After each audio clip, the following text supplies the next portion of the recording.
મહાશિવરાત્રિના પાવન અવસર પર દેશભરના અલગ અલગ રાજ્યોમાંથી ભક્તો મોટી સંખ્યામાં સોમનાથ મહાદેવના દર્શન કરવા પહોંચ્યા હતા।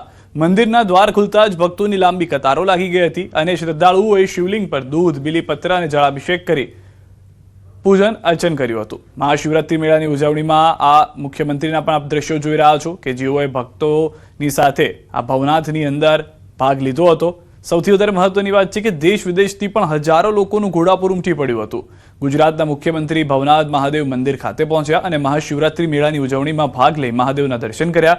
ભવનાથ મહાદેવ મંદિર અને ગિરનાર પર્વતની પવિત્ર જમીન પર હાલ દેશ વિદેશથી આવેલા હજારો ભક્તોનું ઘોડાપુર ઉમટ્યું છે। મહાશિવરાત્રિ એટલે કે ભવનાથ મેળાનો અંતિમ દિવસ છે। છેલ્લા 5 દિવસથી લાખો લોકોએ જૂનાગઢના ભવનાથમાં મહાશિવરાત્રિના મેળાનો આનંદ લઈ રહ્યા છે, જેમાં વિદેશીઓ પણ બાકાત નથી રહ્યા। રાજ્યના મુખ્યમંત્રી ભૂપેન્દ્રભાઈ પટેલ હાલ ભવનાથ મહાદેવના દર્શન કરવા પહોંચ્યા છે। તેમણે ભવનાથ મહાદેવના દર્શન કરી અને જે મૃગી કુંડ છે ત્યાં હાલ તે ઊભા છે। તેમની સાથે સાથી મંત્રી જે છે કૌશિક વેકરિયા તે પણ જોવા મળી રહ્યા છે અને બાદમાં જે સાધુ સંતો છે તે સાધુ સંતો સાથે તે મુલાકાત કરશે અને સાધુ સંતોના આશીર્વાદ મેળવશે।